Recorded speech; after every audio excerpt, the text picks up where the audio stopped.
Got it. Okay. All right. So that we should be recording. So let's get started today. I'm just going to do a quick rundown from our agenda, and then we will welcome our speaker today. So our agenda is we're going to start with a presentation by Astrid, who's going to talk about and Astrid's she's with the Union of Concerned Scientists, and she's going to kind of go over the work that they're doing in related to climate change and how that applies to the state of Maryland and our goals. Following that, I'm going to give you an update on some things that we've done regarding, we've drafted the recommendations for the annual report, and we've had some changes since I sent them to you. So I want to walk you through those changes real quick. Then we'll take a vote on them. And then we have some things to report out for the climate teach-in, as well as we've actually sent a letter to the governor requesting a proclamation, and I'll walk through those afterwards. So without further ado, I'd like to turn this over to Astrid, and I have your slides, Astrid. So let me see where they are, which screen I have them in, and I will share them for you. Hold on. Thank you so much. You're welcome. All right, so they're on that weird screen way over there. Let me share my screen. And I'm going to share an entire screen and this one. All right, let's see. Is that working? You got it? Okay, I think it's presenting. Yeah, I think it is. If you want to make it full screen, you go onto menu, view, full screen. Awesome. Great. Okay. I was told I have about 10 minutes, so if I go 1 minute over, forgive me. I'll try not to. Thank you, everybody. First, I'm going to introduce the Union of Concerned Scientists, UCS. It's a national organization that puts science into action to build a healthier planet and a safer world. We have scientists and analysts on staff, and we also work with our science network with over 26,000 members. Most important, we value the expertise of communities, and we are excited to work with both scientists and non-scientists to advocate for change. Next, please. We have globally already warmed more than 2 degrees Fahrenheit, as we know, and we are seeing the impacts in form of extreme heat, sea level rise, stronger hurricanes, larger, hotter wildfires, extreme precipitation. So we must plan for that all. At UCS, we create tools that support adaptation and resilience measures, and we use the data to change policies. Some impacts are unexpected, a bit unpredictable, but some are very certain: heat and sea level rise. So we'll focus on those. Next slide, please. A few years back, we released a report called Killer Heat. Why do we do this analysis? Next slide, please. The heat index is a combination of temperature and humidity. It's often called the feels-like temperature because as the humidity rises, it becomes more difficult for our bodies to cool themselves, and we feel hotter. As the heat index rises, more people become susceptible to heat-related illnesses or injuries. With a heat index above 90 degrees, outdoor workers are at risk of heat-related illness. With a heat index above 100, young children, elderly adults, people with underlying health conditions, like cardiovascular disease or others, have a heightened risk. Studies generally do not address the heat index, even though it impacts people more than just the temperature. So that's why we did this study focusing on heat index. Next slide, please. The maps here show the average number of days with the heat index above 100 on the top and above 105 at the bottom. For the historical period on the left, 1971 to 2000, and by mid-century on the right of the first image. We see that both the frequency and the intensity of extreme heat increased steeply during this time. The number of days with a heat index above 100 would double, and the number of days above 105 would quadruple. This by mid-century. And the large part of the country will see even more extreme temperatures by late century, as the 2 images on the right show. That's above 105 and off the charts, which is the heat index cannot even identify what temperature that would be. Next slide, please. We provide interactive maps to look at extreme heat projections by various geographies. That tells you the number of days above a certain heat index. As you can see here, the image of Maryland, the color and the color-coded legend there, you can tell you what the number of days is in every location. Next slide, please. There is also, interestingly, a widget where you can enter a location to see a summary of the results for that location. We have Anne Arundel County here, and it has historically averaged 6 days a year with a heat index above 100. By mid-century, if we do not reduce emissions, the number of days expected to increase 6-fold to 37. By the end of the century, it increases almost 11-fold. But importantly, the last number on the right is what the number of days would be if we limited warming to 2 degrees as the Paris Agreement goal is. You can see that it's even smaller than mid-century with no action to reduce emissions. So that's something that we always do. We look at what could be saved or what could be improved if the world sticks to the Paris Agreement. Next slide, please. We also use the heat projections to estimate the number of workers, outdoor workers at risk from extreme heat. It's called Too Hot to Work report. We also estimated the number of work days and earnings at risk from those extreme heat days. In other words, how the heat can impact people's lives, livelihoods, and the economy. We also categorized workers by ethnicity to identify disproportionate impacts on minorities, and that's a news flash, not for anybody. They are more impacted because they make the bulk of outdoor workers. We have used this data to advocate, for instance, for the passing of the Asuncion Valdivia Heat Illness, Injury, and Fatality Prevention Act in Congress. And anyone can explore these maps and get the data that you need for whatever purpose you need at local level, state level, or federal level. Next slide, please. Moving to sea level rise. At UCS, we have been studying sea level rise for many years now, and we have done several analyses. And our reports have found that in the short term, many locations will see an increase in the number of high tide flooding, as we are already seeing in Annapolis and many places. In the medium to long term, many locations will lose vast percentages of their land to the ocean because tidal flooding will become so common that the land can be considered part of the tidal zone. It will almost always be flooded. But what happens between these two timescales? I mean, nobody is really going to wait until their land is underwater to do something about it, right? So when this tidal flooding becomes so frequent and disruptive that it prevents business as usual. Next slide, please. That's what our report, When Rising Seas Hit Home, answers. It identifies which coastal communities are at risk of having at least 10% of their usable land inundated at least 26 times per year. And we calculated those from today through the end of the century. In addition, we intersected the chronic inundation data with parcel level property data from Zillow, the online real estate company. And that enabled us to identify the number of existing homes at risk, along with the value of those homes, their contribution to the property tax base, and the number of people living in those homes. We have that information available down to the zip code level. Next slide, please. What we found is that just in the next few years, between 165 and 180 communities will be considered chronically inundated, depending on the sea level rise scenario, high or intermediate. Maryland is second only to Louisiana in terms of land loss to sea level rise. That comes as no surprise to anybody here, I suppose.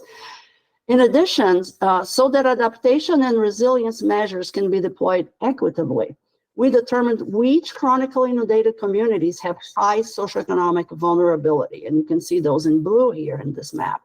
We found that at least 50% of all these almost 180 chronically inundated communities have at least one census tract with high vulnerability. That is important information for equitable distribution of resources for adaptation and resilience building. Next slide, please. For instance, we here look just at poverty levels in Louisiana and Maryland. And of the nearly 120 Louisiana communities with at least one home at risk of chronic inundation by 2045, I mean, very 20 years from now, basically. 60% currently have poverty rates above the national average. In Maryland, 30 of the about 105 communities with at-risk properties have above average poverty rates. So this is very useful information for policymaking and for resource allocation, as you know. Next slide, please. This is just a quick look at what's at stake in Maryland. This is information that you can be gathered from the interactive map. So I'm not going to read it. You just take a glance at it and you have the slides. Susan posted them on the website, so you can go back and look at these numbers and you can play with the maps. I will send you all the links for all the tools later. Next slide, please. This is Crisfield. So here's a quick look you can get for specific zip codes and communities. So this is specifically for Crisfield. And as we all know, it doesn't look very good for Crisfield. It needs a very big effort in adaptation and resilience building there. Next slide, please. And well, as I mentioned before, we always show what could be better if we stick to the 2-degree goal, right? The Paris Agreement. So this is a sample of what could be spared in Maryland in terms of chronic inundated homes if we do not allow the temperatures to go above 2 degrees Celsius and we keep sea level rise in check. Look at those numbers, pretty amazing, right? So that's a very good case to make for reducing emissions. Next slide, please. So all the data that I mentioned is in our suite of products. It can be found at the landing page of the report that I will send you. And by the way, we also have all those impacts by congressional district, both for extreme heat and for chronic inundation, so that constituents can make their case with their elected officials. So that's a pretty good tool right there to talk to your elected officials. Next slide, please. And we don't just create these tools and put them out there and we use them ourselves. No, we share our data. We go to communities and many times we create materials specific to communities' priorities. Here's an example of a map that we made for United Methodist churches on the eastern shore of Maryland. And you can see on the top left is the intermediate sea level rise. On the bottom right is with the high sea level rise scenario. And the ones in red are the ones that are going to be chronically inundated. Next slide, please. And not only in that map, we identified the churches at risk of inundation, but we also shared, you can see on the top tabs there that I circled, we shared resources and information from MDE and DNR about what residents can do, what actions they can take to protect their properties. We talk about critical areas, we talked about all kinds of things and grants and things like that. Next slide, please. Specifically for Maryland, I have been working with the Nature Conservancy to create the toolkit. We call it a toolkit to identify ways through which coastal communities in Maryland can more easily access climate adaptation funding. This effort also includes working on developing policy solutions for equitable access to resilience funding for the 2024 Maryland legislative session and beyond.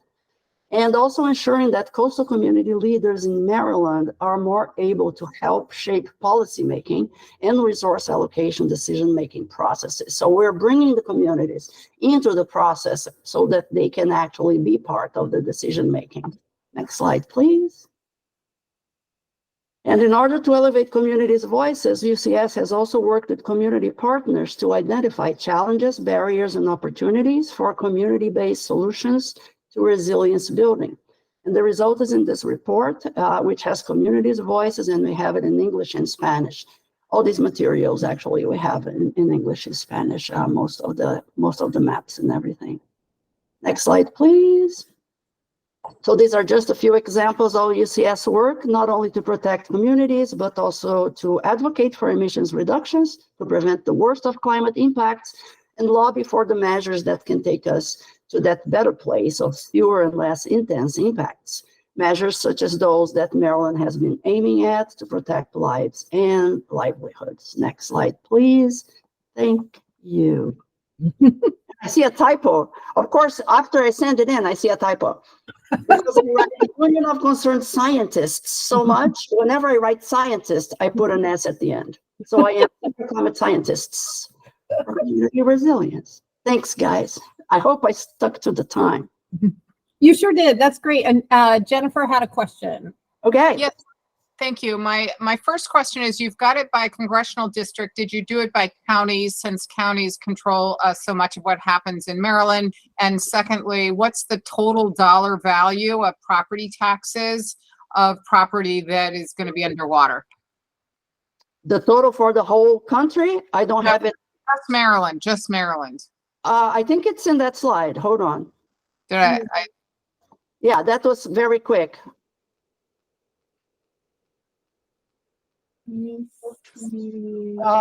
About 31 million in annual property tax revenue at 2017 prices, because that's when we did the analysis.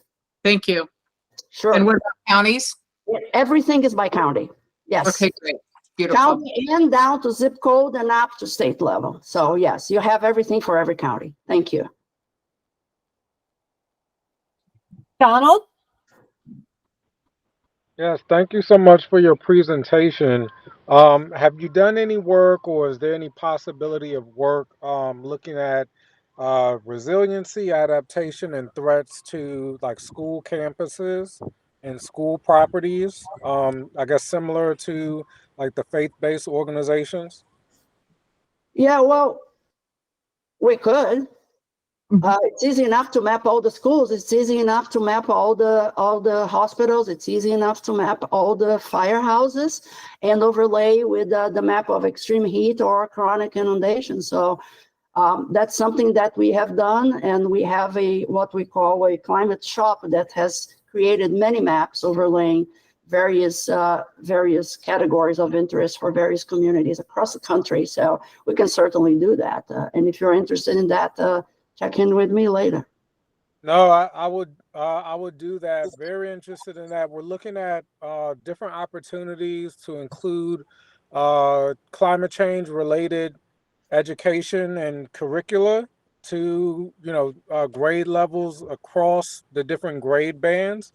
And so this would present another authentic data tool and opportunity for students to like look at their communities, their schools, and could also be connected to environmental justice and so many other areas. Yeah, great. Yeah, get in touch with me, shoot me an email, and we'll talk. Well, and Astrid, you mentioned kind of having like a map store.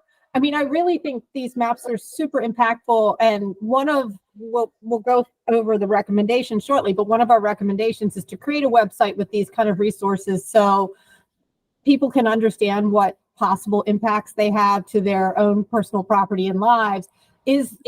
Are those maps like embeddable, or is it just like kind of you're purchasing a hard copy map that doesn't get updated? Oh, no. It's out there. It's a website. Anybody can get into it. And our data also we have freely shared. And actually, I have shared data with Maryland, with the adaptation and resilient working group, the other working group, AW. Adaptation and resilience. Adaptation and resilient working group. Exactly. I have shared it with them, and when they were creating their maps also, and it was the transportation people and everybody in DNR and Department of Environment, everybody was working together towards maps, and they decided to go with their own maps, and but they are aware of all these resources because we have shared and we have talked about them. Yes. Okay. Yeah, I'll send all the links to you, but it's just literally, if you Google killer heat UCS, it's the first pop. When rising seas hit home, UCS, it's the first pop. Underwater, it's the name of the report that has the number of houses. Not only houses, but we also did commercial property. I didn't mention it. Wow. That underwater UCS, it's probably not the first, but maybe the second pop. So it's all very easily found, and it's right there at the top of the searches. Thanks. Any other questions before we move on to next agenda item? I had an additional question. This is Danielle. I wanted to know if you've reached out to private like realtor groups? Because you talk a lot. I thought that was really interesting, the property taxes, because that's definitely an angle that a lot of people think about. So I just wanted to know if you reached out to the private sector at all. We did. We reached out to lenders, to real estate, bank, insurance, and all those groups. And I forget what we call them now, but if you look at the report, the underwater report, there is a circle that has all the groups that we contacted, and there are actually statements from people from those groups that gave us permission to put those statements in the report. And we also discuss in the report the implications for the economy at large, and et cetera, et cetera. So it was quite comprehensive. I mean, and it's from 2017 or 2018, something like that. So yeah, take a look. And if you have any questions, reach out to me. I'm happy to answer any questions. And, yeah, thanks.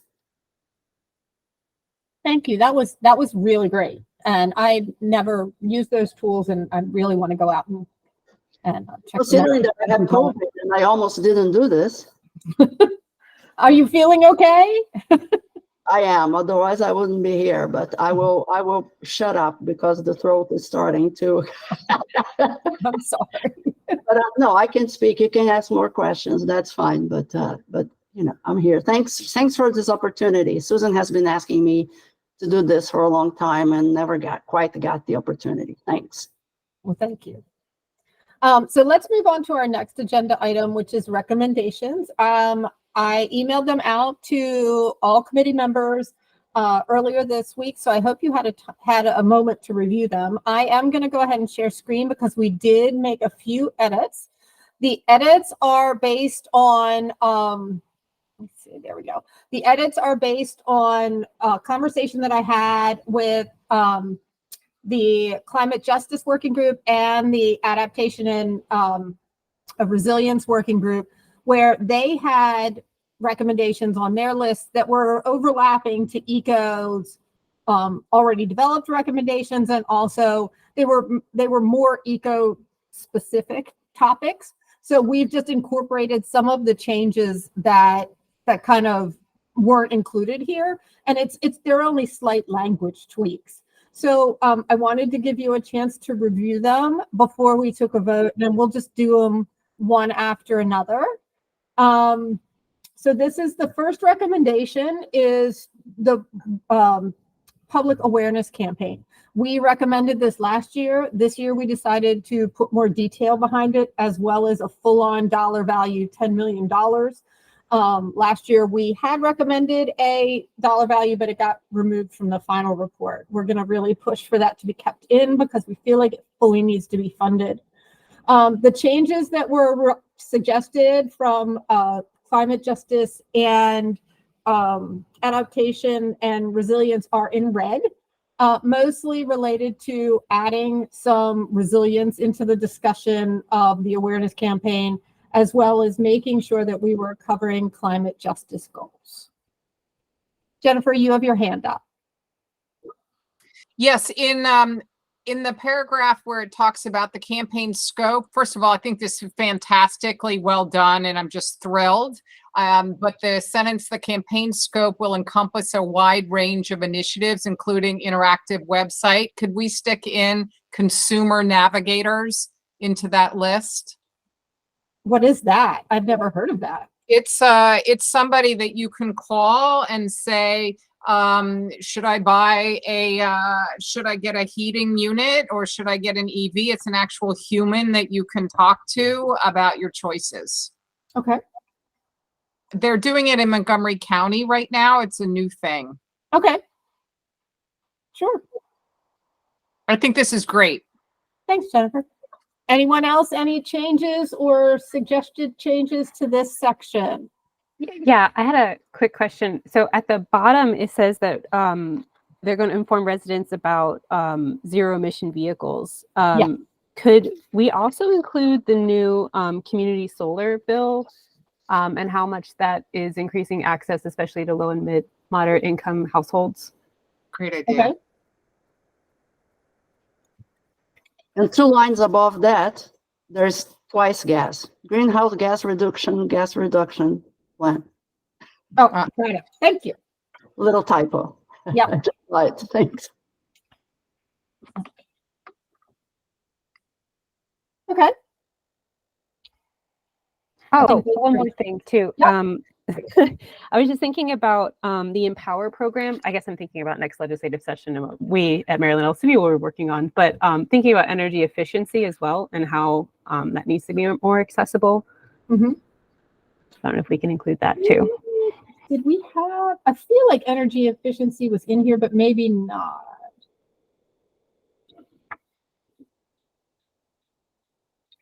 Maybe like number 2 is like Oh, that. yeah, maybe it could go with number 2 is what I was going to suggest. Yeah. Or like, is that an example of one of the programs that we're mentioning in number 3? That's a good question. Is it? We could have like a, in parentheses, like for example sort of thing, Yeah. if we wanted to call that out. I like that.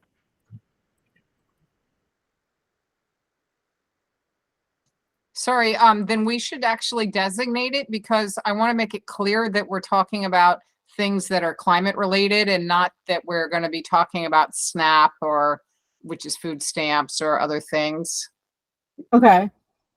So do we want to list some specific programs or just want to say climate and energy efficiency programs? Okay. I think the latter, about raising awareness about existing climate and Energy we wanna efficiency. say resilience, energy efficient, whatever language we're using about the rest of them. Okay. Like it.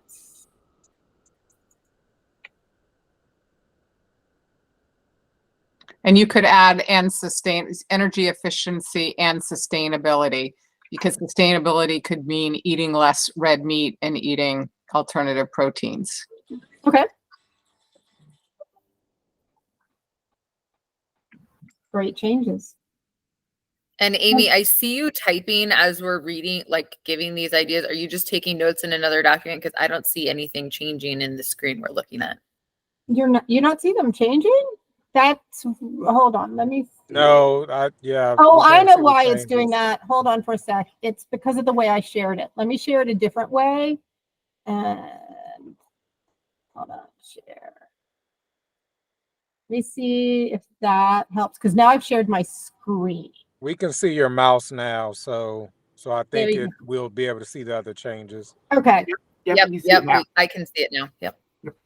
great. Sorry about that. I didn't realize that when you shared a window versus a screen, it made a difference. In number 3, we lost the word programs. Okay. Yep.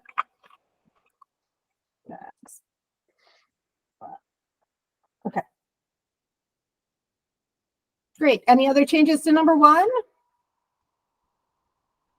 All right. I don't know how best we want to vote on these. Do you, you can use chat. We can use chat if you just want to, I need votes yay or nay on recommendation number 1, a well-funded public awareness campaign, before we move on to number 2. We could raise hands. Yep. Raise hands. That's perfect. And I can just mark it. Give me a minute. All right, hold on. I've got to mark all those down.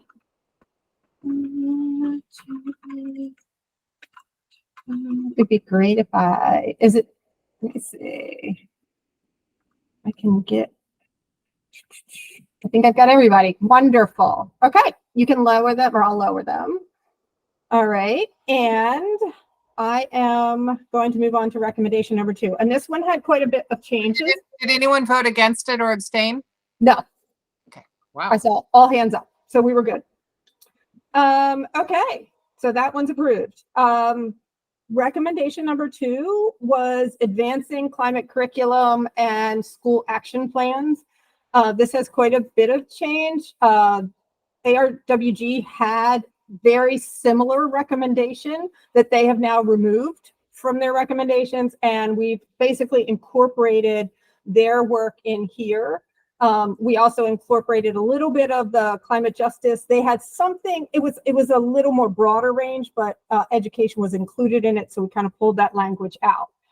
So they specifically asked that we recommend that the General Assembly, some of this is just language tweaking, General Assembly codify and fund the climate education as a mandatory education requirement for schools. We had recommended a budget of $2 million to develop the curricula.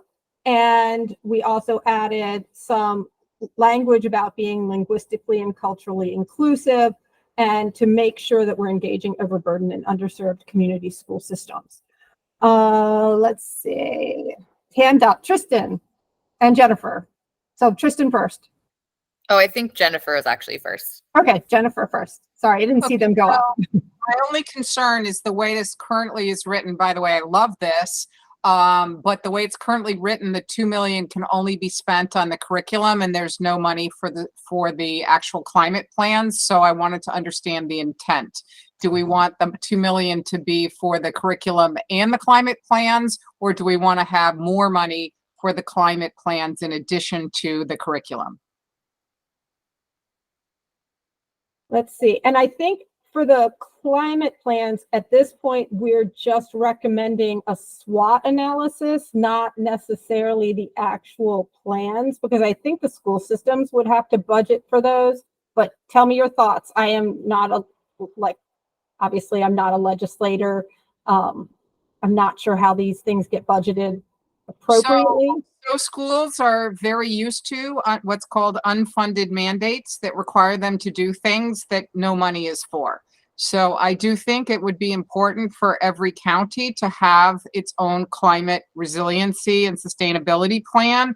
I will say that PG County has a spectacular one and that no other county has even a good one. So and if people want to just copy what PG County has done, it would be a very big difference for our state. Okay. From those plans, do we feel that the budget is enough to cover both the curriculum and the plans? If we're including the plans with the curriculum, with the same legislative action, I just want to make sure we're giving it the right funding request. I don't know. I mean, I'm not sure how much this would. Okay, Tristan. So, I don't have a dollar amount. I don't know how much things cost. Yeah, me neither. As far as like coming up with a plan goes. Right. My big concern is I love that we're putting money towards this because, again, as Jennifer mentioned, unfunded mandates are always a thing. And we know how overburdened our teachers are. I would love to see not only money funding the development of the curriculum, but also support of the implementation of the curriculum. So, for example, if teachers would like to go out and do environmental education experiences, they're going to need to pay for substitutes, buses, site fees, whatever it might be. And I would love to see support for those practices and activities. Okay. I'm assuming those are budgeted at the county level though, that the actual fees. Not necessarily the resources. I think adding the word implementing is a really good one because that means creating resources and providing them to the county school systems. I'm not sure the state budget would cover like the cost of visits. And I think that's at the county level budget, I would think. I would have to look to Donald for that answer. I'm not really sure. Yeah. Yeah, and I had questions in terms of, I had a similar statement in terms of implementation, but along the lines of, is the 2 million potentially, we know the amount could change for developing or creating climate action plans or implementing climate action plans? Because if we're saying if we're going into the implementation, then I feel like that's too little. right? In terms of across the state, if school systems are going to receive help implementing the climate change action plan, then that's probably low. But in terms of the development, it may be closer to that amount. And by implementing the climate change action plan, at least for Prince George's County, I'm not just speaking about the curriculum component, because in our climate change action plan, that's priority one, but we have 7 other priorities identified in our plan that cover, transportation and, purchasing and food waste and a number of other areas. Okay. All right. Amy, I'd like to Go ahead. Sorry, I'd like to provide some context on the dollar amounts in terms of what it would take for development and implementation. I've been working closely with the CTE committee, which is a career and technology leg of the blueprint. And just for their leg, they're looking at about $100,000 per LEA for implementation. So they have put out some RFPs recently for a facilitator for each LEA, and LEA is the local education agency. So essentially broken down by county.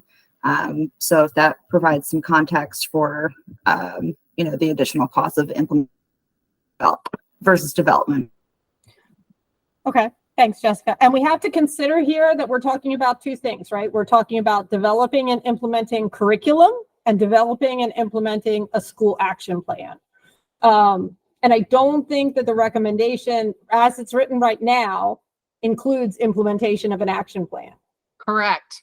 So I would love to amend that it's creation and implementation, and I'd like to have $2 million for each, so that it would be a total of 4. Okay. And that and that we would look to give these to county school systems, to give to the county school systems. Okay.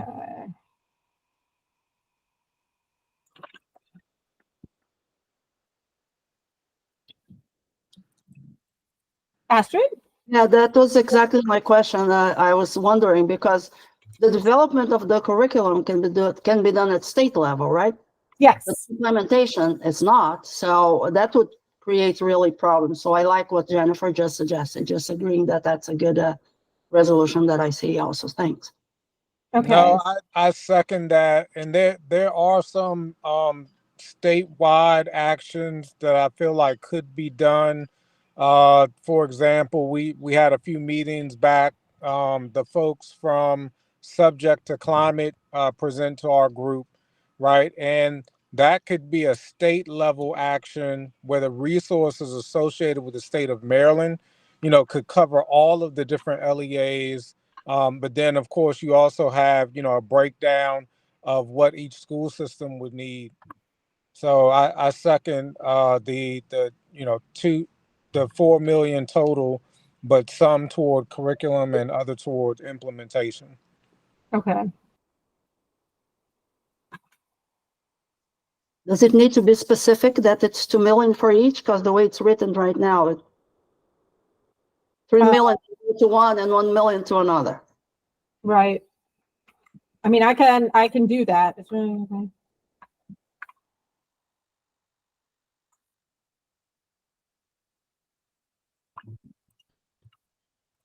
Whoops.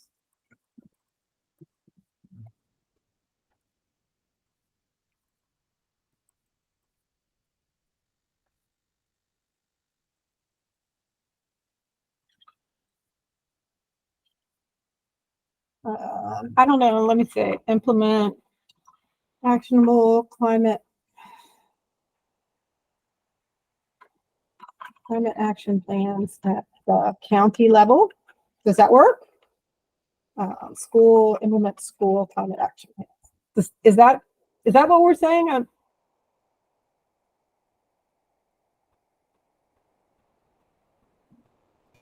I think that still doesn't say that the money is going to the counties, right? Is that what we want?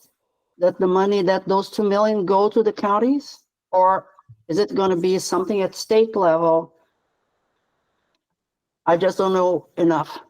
People who are more knowledgeable out there and have a better opinion, more informed opinion. Jennifer? So we could leave it ambiguous because there is going to be a new statewide sustainability officer announced in the next couple of weeks.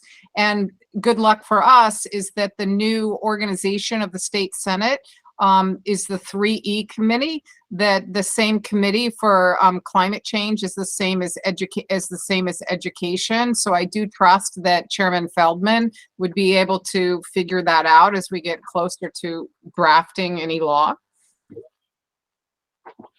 Okay. And I feel like, yeah, sometimes I feel like being more ambiguous. Sometimes leaving the details to them to work out in the legislation is sometimes better. Okay. Any other thoughts on this one before we take a vote? Wait a minute, did we lose accessibility or did we not have it here? No, we have it here. Its curricula must be linguistically and culturally inclusive to engage. No, that doesn't mean inaccessible to people with disabilities. Culturally Okay. inclusive and accessible. Yes. And fully accessible.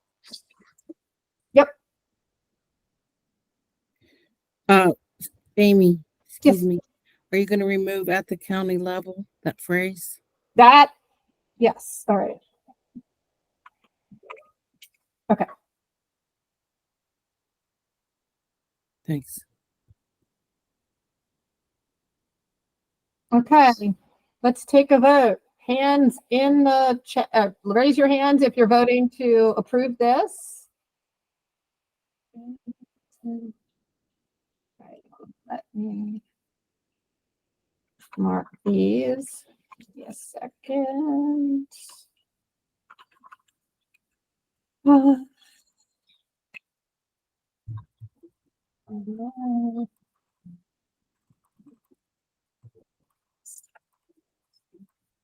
Did you get Anthony's vote too?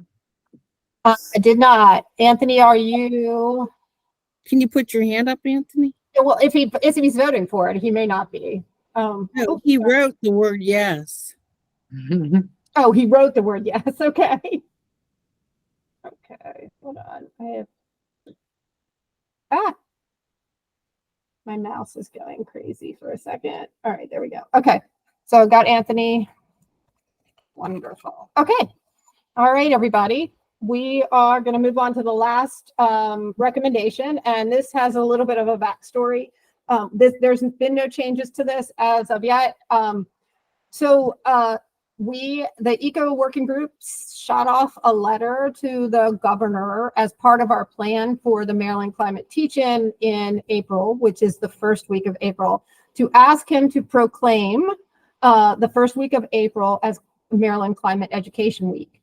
That proclamation is only good for a year. Governor's proclamation only lasts for a year. So instead of continually asking for that to happen every year, we are recommending that be codified as Maryland Climate Education Week, the first week of April every year.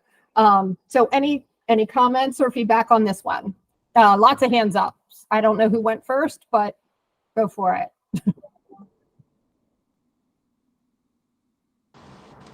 They might have still been up from the previous vote. Oh, okay. Gotcha. All right.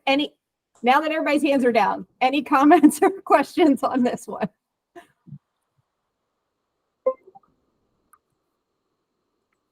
Okay, that one's a little easier. So let me move my spreadsheet over and let's go ahead and, hand up, Tristan. What is going on with my computer? Are you voting, Tristan? Or do you have a question?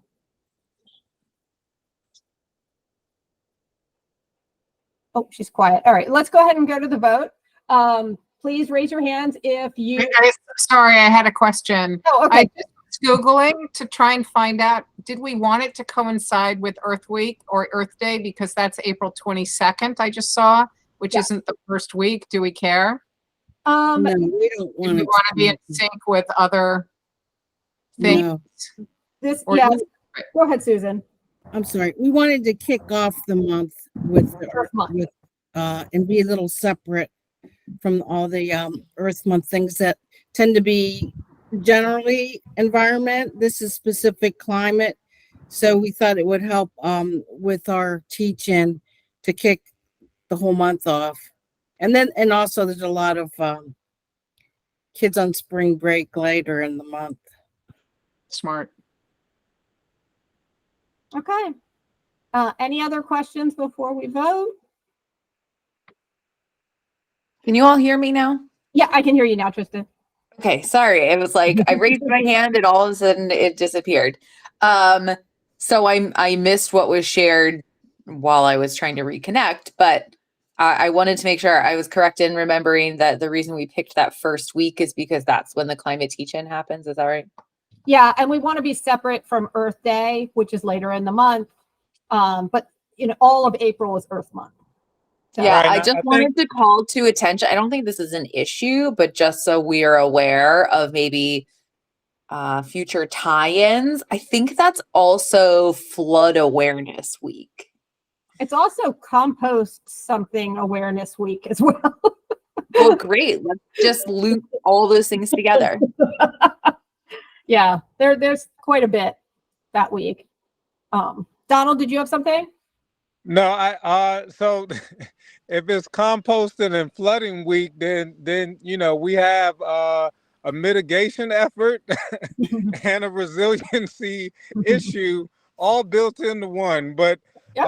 I was going to say that the other thing that I think we were thinking is if we let off the month, closer to the beginning of the month, then they could actually implement one of the actions from the education week, on Earth Day or Earth Week.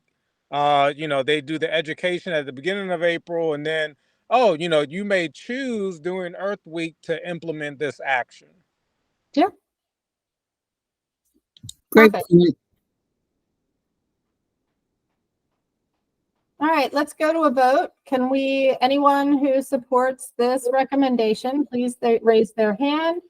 And I'm writing them down as we go.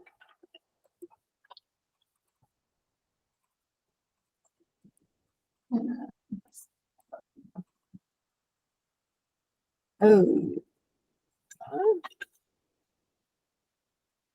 Okay, great. I've got them. All right, thanks, everybody. So that concludes. Is anybody opposed to it, Amy? What? Is anybody opposed? There were some non-answers. Is there anyone opposed? Raise your hand. So we only have 8 voting right now. Yeah, didn't get a vote from Anthony. Did he write in the chat again? Yes, he did. No, he Yeah. didn't. Well, No, that was last time. So, was it? I Oh, thought okay. his hand was up in the air. oh, But was it? It doesn't seem to All be right, on. it's up. I'm sorry. Okay, good. Yay! Yay. And then you have me, of course, voting, and yeah, but I didn't actually raise my hand. All right, so we're good to go. I'm gonna stop. Oh, Jessica. She just raised a hand. No, she didn't. Okay. All right. So those are our recommendations for the year. We will get them in. They're due by the end of the day today, and they will be sent out to the commissioners, I believe, tomorrow. So we will hear more. Yeah, I'm really excited about our recommendations this year. So next on the agenda was something that we spoke about already, which is the Maryland Climate Education Week. But in support of that, there has been a lot of movement on the Maryland Climate Teach-In, which is the event that we have been championing for that week. Jessica created an amazing roadmap, and we are in stage 1 of that, which is a lot of information gathering. But there is a plan to do a, email campaign with distributions on a monthly basis. Last year, we went from the bottom up. We targeted teachers and department chairs. This time, we're adding superintendents. So we're coming top down as well. So we've created a list of superintendents for county schools and headmasters for the private schools, and we're going to be going after them this year as well. Another opportunity that we have is I had a meeting with what is it, MAEOE? What's that? The Maryland. Maryland Association for Association. Environmental Yep. and Outdoor Education. There you go. Mayo. So- We just call it mayo, like the condiment. Mayo. Okay, great. I had a meeting with Lisa Page from Mayo, and they have their conference coming up in February. And they are going to support us by letting us post some things at their exhibit for like with a QR code to sign up, as well as like a little information flyer for teachers to be able to take with them. So I think that's great. And then I have a meeting set up with Mary to from Mayo to talk about possibly getting something in their newsletter. Tristan? They also do conference folders. So if we wanted to stick our flyer in the conference folder, and then everyone will get it, whether they pick one up or not. Okay. I can ask Mary that when I meet with her later this, I think it's early next week. But yeah, I thought that was a great connection to make for this. And I think their conference is in February. Another thing that we've decided to do, and one of the reasons I was talking with Lisa was to, we wanted to create a raffle reward system for those that enter to have a chance to have the Secretary McElwain come and visit their school during the week to, visit a class.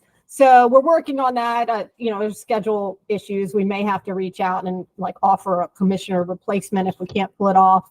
But and it may have to be virtual. But we think that we're going to be able to offer that. So if we give kind of a deadline of mid-February to sign up, that gives us enough time to draw a name and start the coordination, just in case we get Garin County or one of the Eastern Shore counties and we need to, deal with either virtual or some pretty significant logistics. So any questions about that or thoughts about that? It's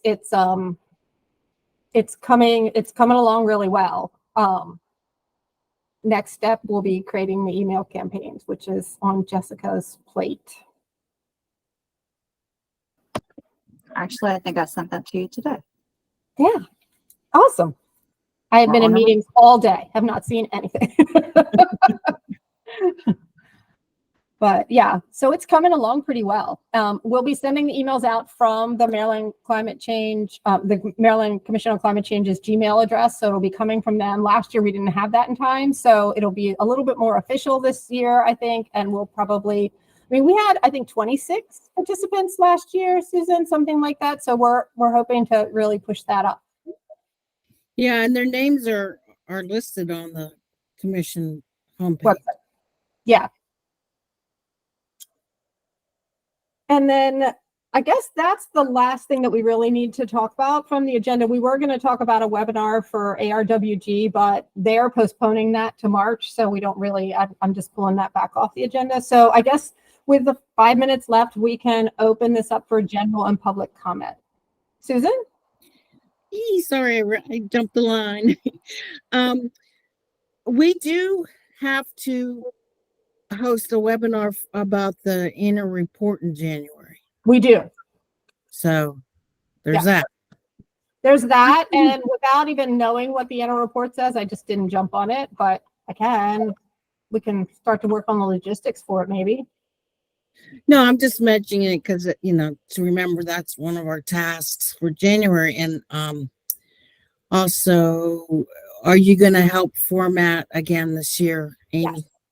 Absolutely. The whole report and make it look as beautiful as you did last year. Absolutely. And it won't be as big of a lift this year because we already have that kind of in its early stages. Right. Also, I just hired a graphic artist and, keeping my fingers crossed that the person actually shows up because, that's a 50-50 thing nowadays. And and I'll be so excited because I will get him involved in that as well. Yeah. It is a 50-50. You never know. I can't believe it. Oh my God. Never know. Tristan, you need to get the exterminators in there. No, those are my little friends. Amy, I just wanted to make sure we were going to get a final copy of the recommendations since we made so many edits. Okay, great. Thanks. Yeah, I'll finish this up. I'll send it to Susan. She can finalize it, get it off. We need to get it off to the steering committee to get on the agenda for the commissioners, Monday. and then we'll email it out to everybody.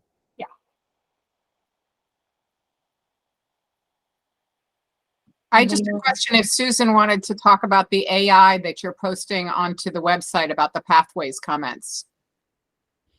Oh, sure. Thank you, Jennifer. Did you already know Dan Goodwin, or did you? No. That's such a weird coincidence. You have to tell us how you met him. But anyway, yeah, I'm doing a outreach summary webpage for MDE. And out of the blue, Jennifer writes to me and says, I have this guy, Dan Goodwin, out in California, and he can do AI and by collecting all the videos from the public outreaches, and he can condense and summarize them, which is great. Then people don't have to spend hours listening to the videotapes. Mhm. So she said, oh, by the way, he's Dr. Peter Goodwin's son, who is our retiring UMCES president and chair of the Science and Technical Working Group.